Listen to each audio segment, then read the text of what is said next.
Hello friends, क्या आत्मा मरती है? अगर शरीर खत्म हो जाता है तो क्या आत्मा भी मिट जाती है? या फिर आत्मा एक अमर ऊर्जा है जो जन्म और मृत्यु के पार है? आत्मा को समझने के लिए सबसे पहले हमें यह जानना होगा कि हम शरीर नहीं हैं, हम आत्मा हैं। शरीर मिट्टी है, नश्वर है, लेकिन आत्मा वह ऊर्जा है जो कभी नष्ट नहीं होती।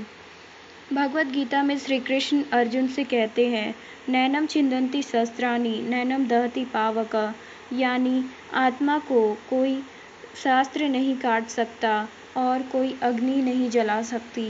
आत्मा अजन्मा है, अमर है और अविनाशी है। आत्मा एक यात्रा में है। यह शरीर दर शरीर बदलती रहती है, जैसे पुराने कपड़े उतार कर नए पहनना। इस चक्र को हम संसार का चक्र कहते हैं, जन्म, मरण और पुनर्जन्म। आत्मा अजन्मा है, अमर है, अविनाशी है।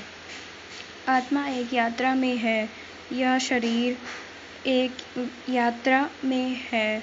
यह शरीर दर बदलती है, जैसे पुराने कपड़े उतार कर नए पहनना। इस चक्र को हम संसार का चक्र कहते हैं।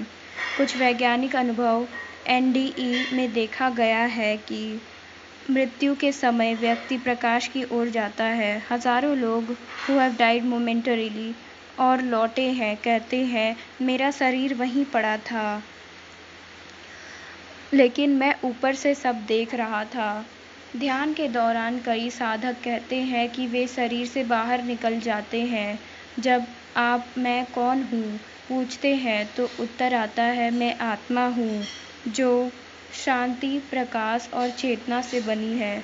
आत्मा कभी मरती नहीं, वह बस अपनी यात्रा पूरी करती रहती है जब तक मुक्ति न मिल जाए। इसलिए हमें शरीर से नहीं, आत्मा से जुड़ना चाहिए। ध्यान करें, सेवा करें और जानिए, आप सिर्फ यह शरीर नहीं, एक दिव्य आत्मा है। धन्यवाद।